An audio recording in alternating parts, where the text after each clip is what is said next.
आज हम लोग यहाँ माँ कौशल्या जो रूह आज हमारे बीच में नहीं है, उसके चले जाने और हमें एक ऐसा आघात, एक ऐसा दुख जो हमारी अंतिम सांस तक हमारे साथ रहेगा। वीरेंद्र जी अभी बोल रहे थे, आदर्श परिवार के बचपन से जुड़े हुए हैं। वो अपना फर्ज निभा रहे थे, होता भी है। मेरे आने पे कई कुछ करते हैं सारे साथी मिलके। वो कह रहे थे कि जब यहाँ पाठ चल रहा है तो हमें इस तरह से रोना नहीं है। ये कहना इनका फर्ज है, मगर रोना कुदरती है, स्वाभाविक है। मैं भी कभी कभी अपने आप से पूछता हूं, क्योंकि मेरे रिश्ते बहुत ज्यादा हो गए। कई रिश्तों का तो मुझे ही एहसास नहीं होता कि लोगों ने कितना गहरा रिश्ता जोड़ा हुआ है, लोग किस नजर से देखते हैं। तो मैं कई बार पूछता हूं कि किसी का संदेश आया, कोई बीमार है, किसी को कोई दुर्घटना हो गई और कोई मां कौशल्या की तरह मृत्यु को प्राप्त हो गया, पर मेरी आंख क्यों भर आई? मैं अपने आप से पूछता हूं कई बार, भी रिश्ते जोड़ूं तो नहीं है, रिश्ता गोत्र से भी नहीं है, खून से भी नहीं है, मगर फिर भी आंख क्यों भर आई?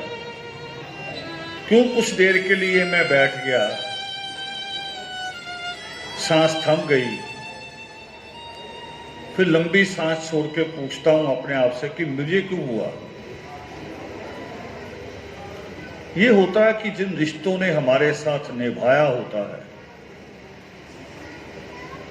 जिन्होंने हमारे साथ अच्छा व्यवहार किया होता है, जो हमें देख के मुस्कुरा दें, खाली कुछ भी ना करें।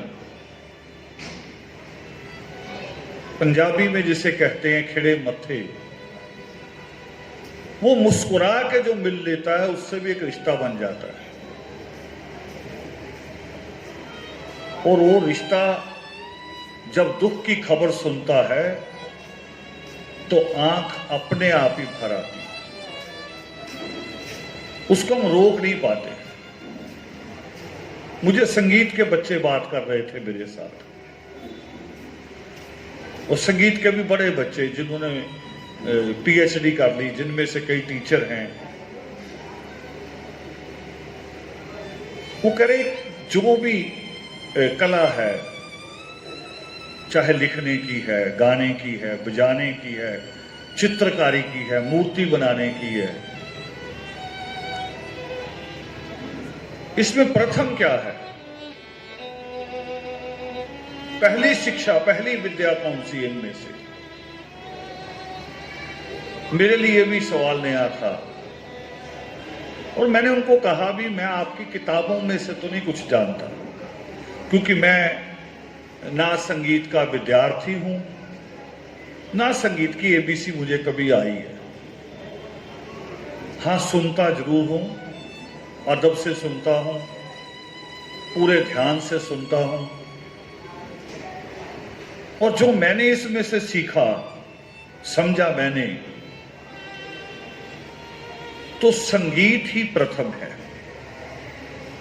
और क्या है उसमें कि जब इंसान की भाषा नहीं बनी थी, जब हमने ये हिंदी, पंजाबी, अंग्रेजी, अरबी, फारसी सीखी नहीं थी, और आज भी जब बच्चा पैदा होता है तो जिसकी कोई भाषा नहीं होती, उसकी एक ध्वनि होती है, ध्वनि, आवाज। उसको आप हंसने की कहो और रोने की कहो, है ध्वनि। और वो अपनी अपनी है सबकी। हम एक दूसरे की हंसी को पहचानते कि कौन हंस रहा, दीवार के पीछे भी हो। कभी कभी फोन पे बात करते हैं बच्चों से तो बाप हंस पड़ता, हम कहते अच्छा पिता घर ही है, पता होता कि ये हंसने की आवाज किसकी है, ध्वनि। एक स्वर ही है जिसको हम पहचानते हैं। तो मैंने कहा पहला स्वर ही होगा, जो कुदरती है वो स्वर है। भाषा हमारी निर्मित की हुई है, हमारे भावों को व्यक्त करने का तरीका है, बहुत सारे शब्द है, मगर आंख के आंसू का कोई शब्द नहीं है। वो अपने आप ही व्यक्त करता है। हमारे चेहरे की उदासी का कोई शब्द नहीं है, वो अपने आप व्यक्त करती है। और जब हम ज्यादा झंझोड़ते हैं ऐसे ही समय पे, वीरेंद्र जी तो कह रहे थे कि नहीं रोना, मगर कोई ना रोए तो भी झंझोड़ते हैं हम कि तू रोया क्यों नहीं। रोना जरूरी है, दिल हल्का हो जाएगा, अंदर गोला नहीं बनेगा। आपकी सादी भाषा में कह रहा हूं, रोना जरूरी है। और जब झंझोड़ते हैं, वो जो पहली आवाज आती है, दुख के समय झंझोड़े या हमारे जन्म के समय नर्स हमें झंझोड़ती है, बच्चे को उल्टा लटका के मारती है उसके पीछे से, वो जो उसकी पहली आवाज वो स्वर ही है। कुछ भी है, स्वर में क्या है वो, उसको मैं परिभाषित नहीं, डिफाइन नहीं कर सकता, मगर है स्वर। तो ये एक कुदरती चीजें हैं। और हम बहुत कहते हैं, केवल वीरेंद्र नहीं बोलता, ये समाज बोलता है। हम जब जाते हैं अफसोस पे, बेटी मिलती है, बहन मिलती है, और फिर हम क्या कहते हैं, बेटे बस चुप हो जा, हमारा यही तक रिश्ता था, बस चुप हो जा, छोड़ दे, भूल जा दुख को। कुछ लाइनें रटी हुई हैं, मगर दुख भूल थोड़ी सकते, नहीं भूल सकते। और मैं जो वो सवाल करता हूं अपने आप से, उसका जवाब मुझे कबीर साहब से मिलता है। कबीर साहब अपने एक श्लोक में कहते हैं कि जब हम जन्मे जग हंसा हम रोए। बेटा हुआ जग हंसता है, बच्चा हुआ मां भी ठीक है, बच्चा भी ठीक है, हंसते ही। वो कह रहे जब हम जन्मे जग हंसा हम रोए, अब ऐसी करनी कर चलो पाछे हंसी ना हो। मां कुशल्या वो करैक्टर है जिसने अपने जीवन को शुरू से बताया करते थे। कभी कभी पाकिस्तान से दोनों भाई बहन चले थे, चौहान जी, लव के पिताजी। बेटे बैठ जाओ, भी बैठ जाओ, ये बात हो जाएगी बाद में, बैठ जाओ।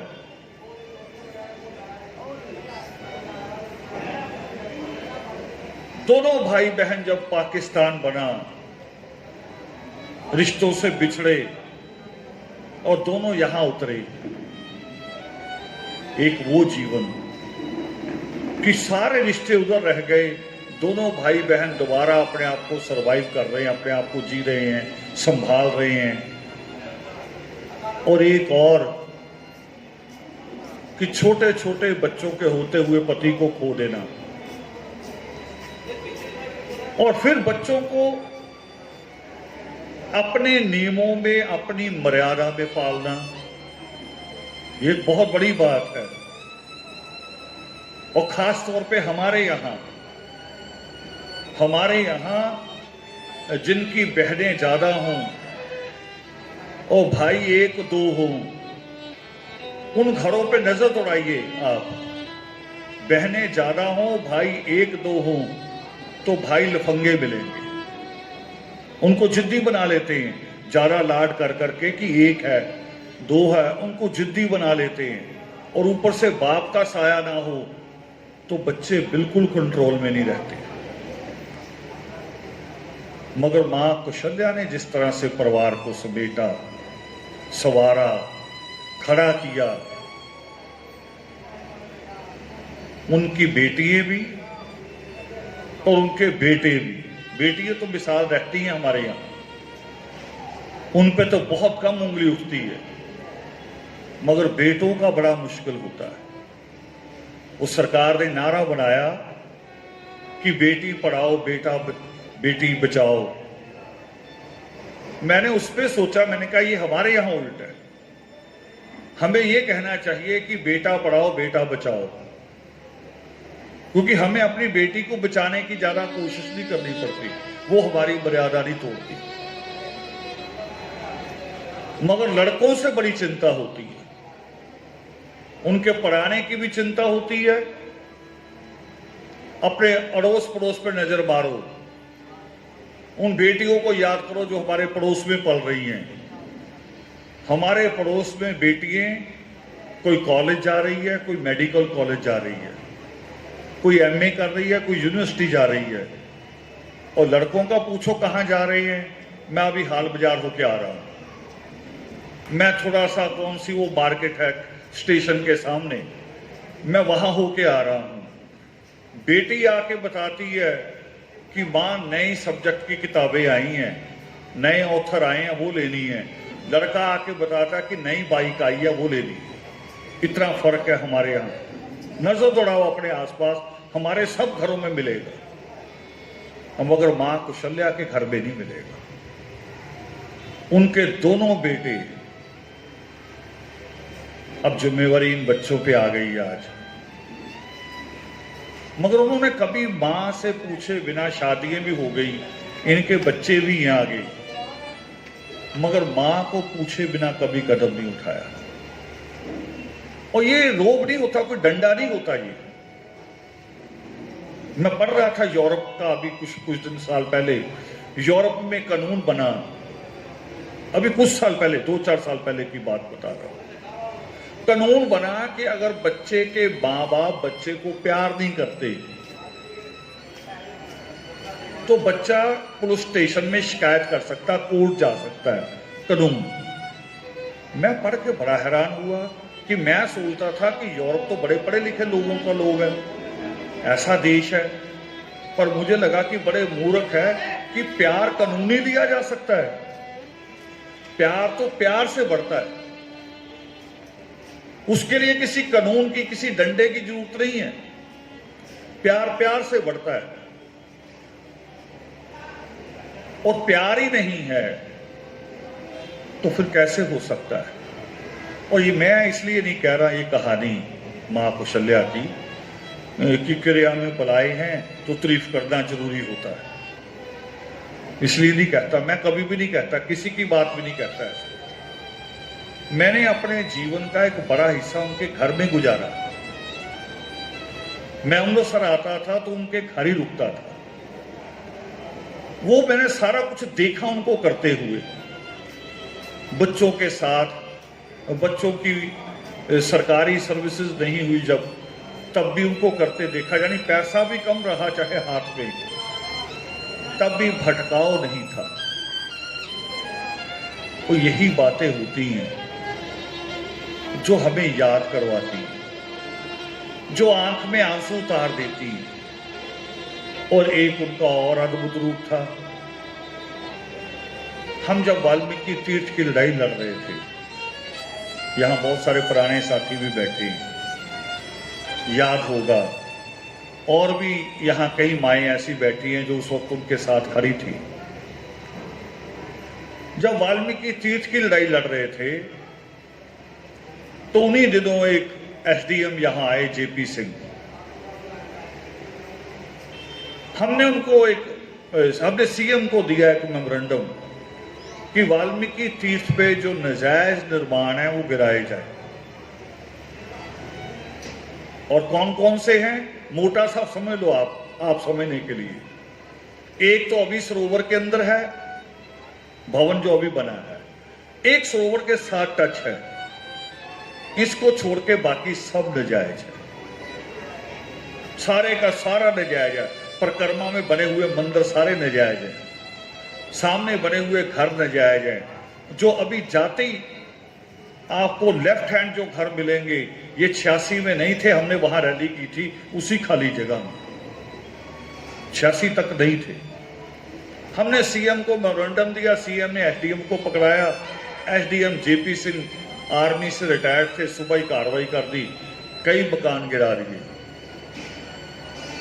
मगर जिन लोगों ने वाल्मीकि तीर्थ की दुर्दशा कर रखी थी, जिनके साथ हमारा संघर्ष था, लड़ाई थी, उनका नेतृत्व दुर्गाना मंदिर भी करता है और बीजेपी आरएसएस के नेता भी करते थे। और उनमें से थी एक लक्ष्मीकांता चावला। वो जाके जेपी सिंह से लड़ी, रुकवाया, और यहां तक कि जो सरकारी ग्रांट का पैसा था उसके पास, वो पैसा उसने दोबारा नजायज मकान बनाने के लिए दे दिया। नहीं दिया जा सकता सरकारी पैसा तो नजायज किसी जगह के लिए नहीं दिया जा सकता, मगर दिया। हमने अपने अमृतसर साथियों से बात की और अमृतसर का जो दिल है, जहां से अमृतसर रुकता है, वो भंडारी पुल रहा है। और आपको आज मैं याद कराऊं नए बच्चों को कि मां कौशल्या, ग्वाल मंडी की और बहुत सारी औरतें, अमृतसर कैंट की औरतें सारी इकट्ठी होके वहां पहुंच गई भंडारी पुल के ऊपर। आधे पेज की फोटो है अखबारों में उस समय की, इंग्लिश पेपरों में भी। और परिणाम क्या हुआ, परिणाम देखिए, परिणाम क्या आया। दूसरे दिन लक्ष्मीकांता चावला ने पंजाब सरकार से रिक्वेस्ट की कि मुझे बुलेट प्रूफ गाड़ी दे दो। और हमारी औरतों के हाथ में क्या था, बंदूक नहीं थी, स्टेन गन नहीं थी, केवल जूता था कि इस जूते से तेरी खबर ले लें। जूते से बुलेट प्रूफ कार मांग ली।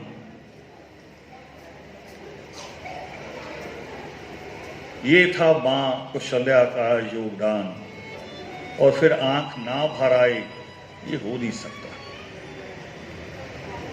वो तो जब जब परिवार को देखेंगे तब भी याद आएगी, और जब जब वाल्मीकि तीर्थ को देखेंगे तब भी याद आएगी, वो याद रहेगी। और सबसे खूबसूरत बात जो मैं कह रहा था पहले, आप सारी माओं के लिए कह रहा हूं। आप में से बहुत सारी माएं ये सोच सकती हैं कि हमें भंडारी पुल जाने का अवसर नहीं मिला। वो जरूरी नहीं है, वो तो एक मूवमेंट थी, हुई, चले गए। मगर जो पहला रूप मैंने कहा मां कौशल्या का, कि उसने अपने बच्चों को बिना पति के साए के, और परिवार का भी बड़ा साया नहीं था उनके ऊपर, केवल एक भाई थे यहां, और भाई के परिवार की जिम्मेवारियां भी थी।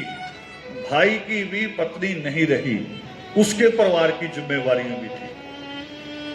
ये जिम्मेवारी भी बुआ पे रहती है। और जिस बाखूबी से निभाया, कभी कभी लव बोलता है एक शब्द कि जी आरस में हमारे परिवार का बड़ा हिस्सा है। वो लव तुम्हारा योगदान नहीं है उतना बड़ा जितना मां कौशल्या का है। उन्होंने दिया आपको, ये संस्कार होते हैं।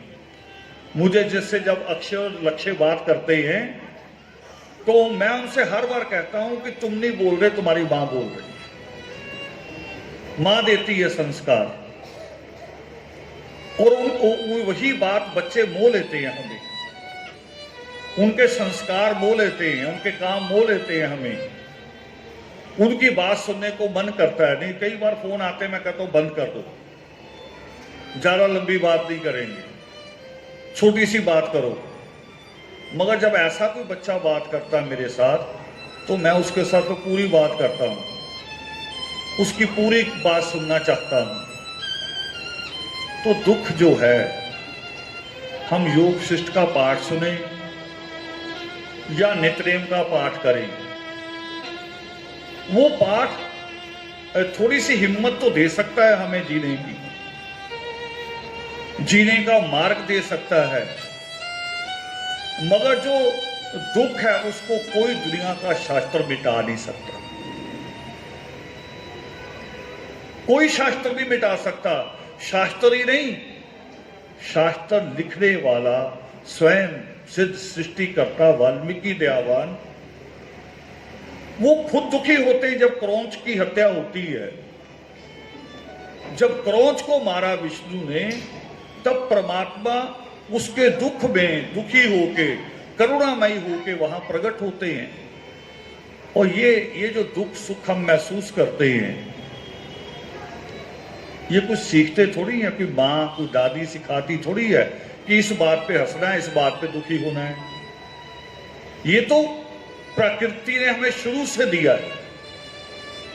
बच्चा कई बार रोता है, बाकी शायद ये हिस्सा नहीं जान पाता क्या है, मगर ये हिस्सा जानता है।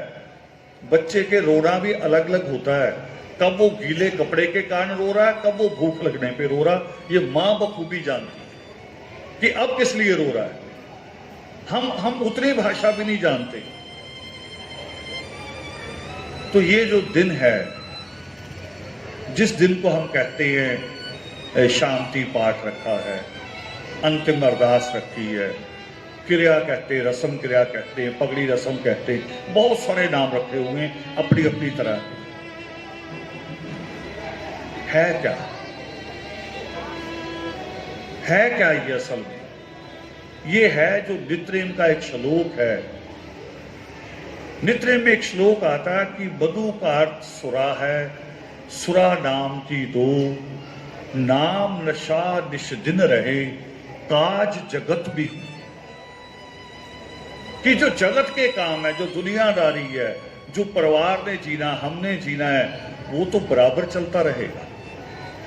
मैं रहूं ना रहूं, संसार चलेगा। संसार को अपने तरीके से जीना है। और हमें जब ये खबर मिलती है किसी की मृत्यु की,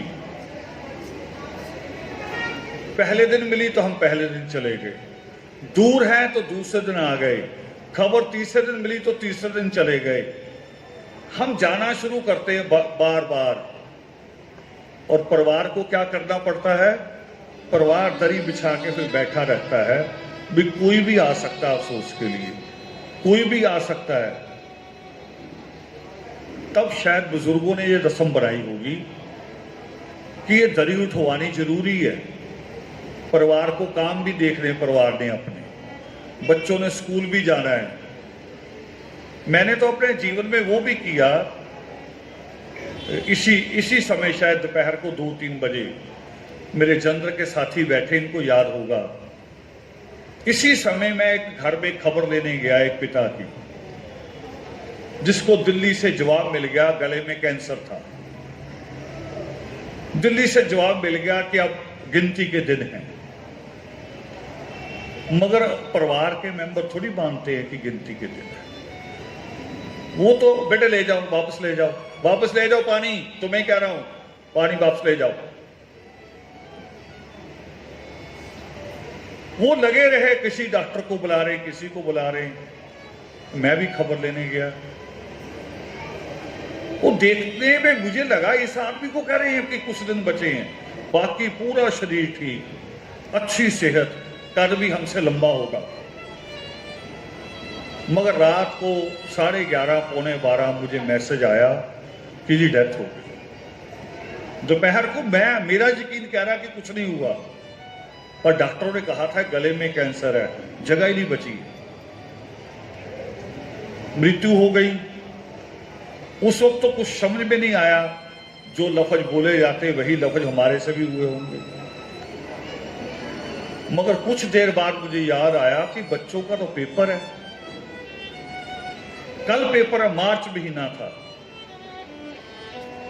मैंने दोबारा अपने साथियों को फोन किया, मैंने कहा उनके घर जाओ, कह रहे वही है।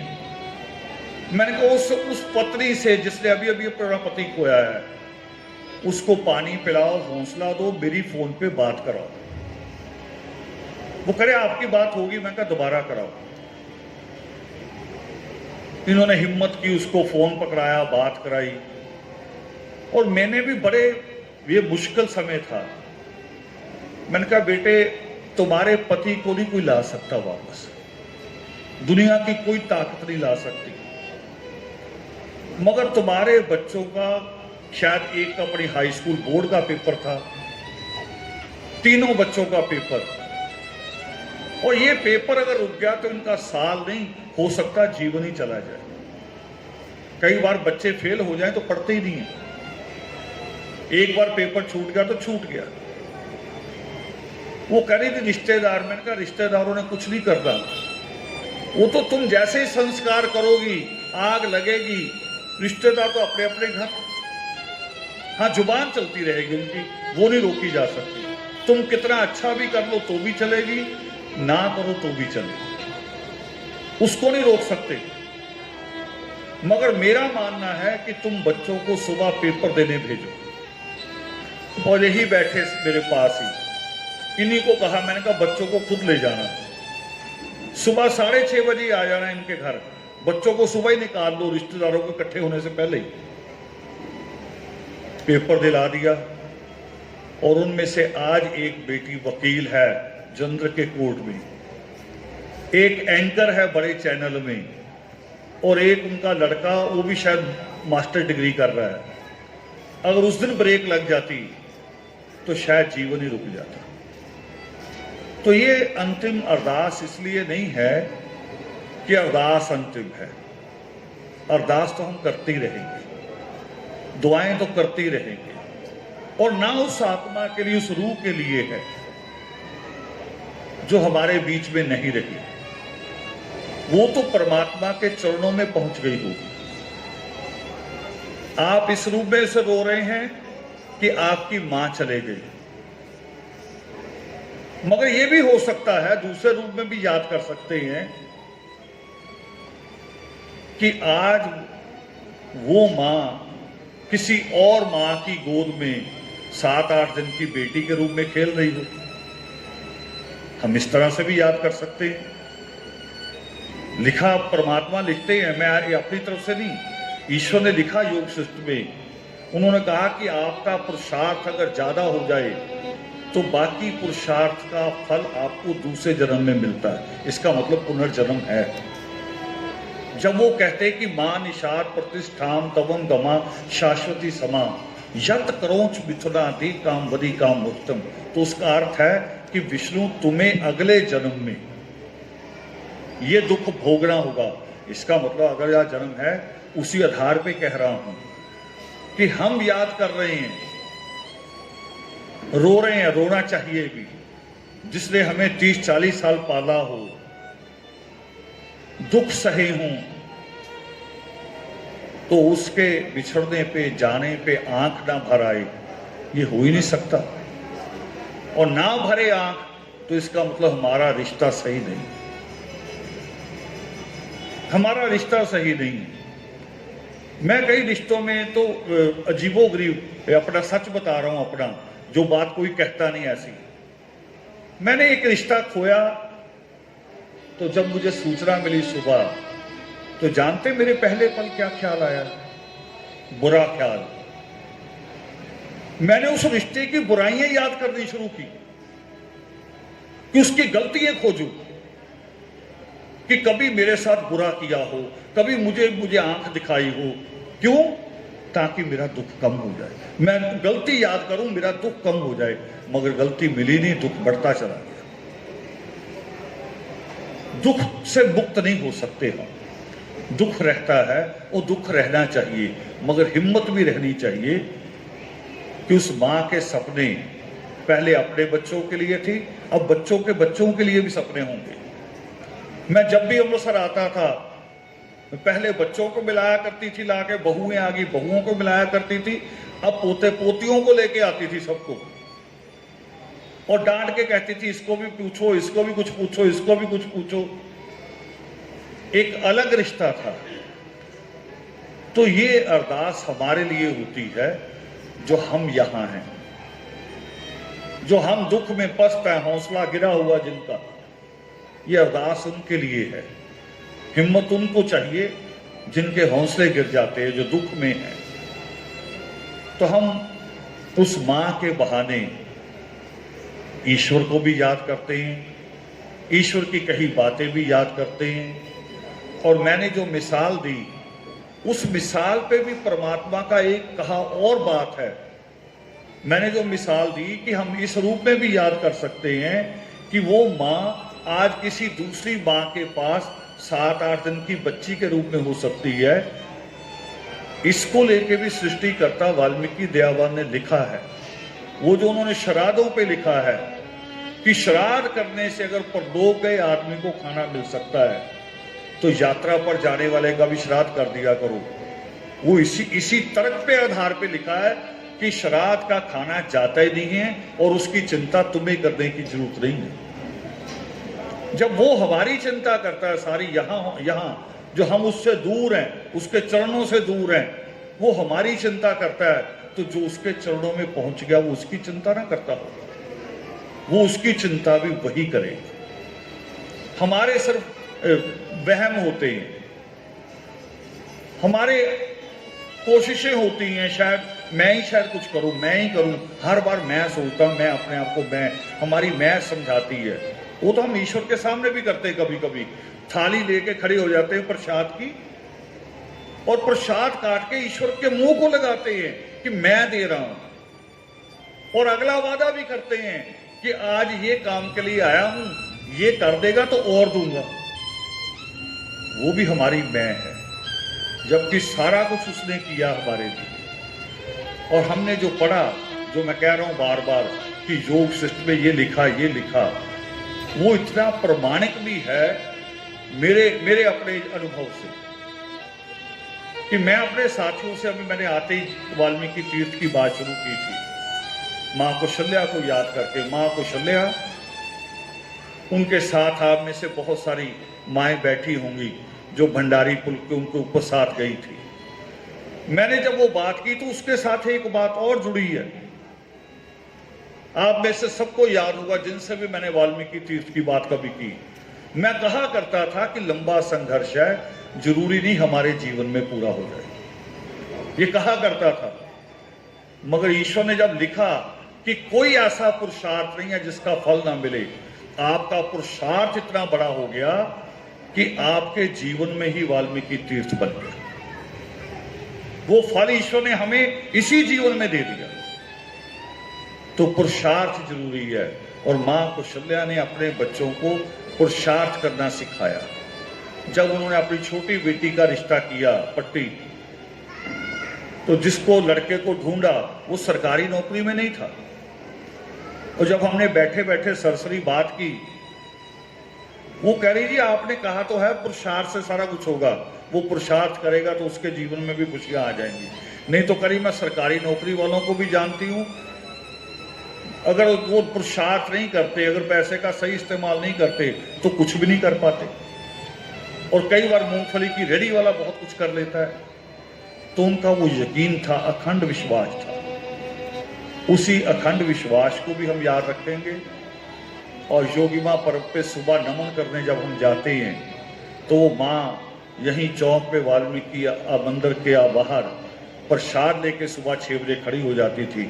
हम उस रूप में उसे याद करते रहेंगे।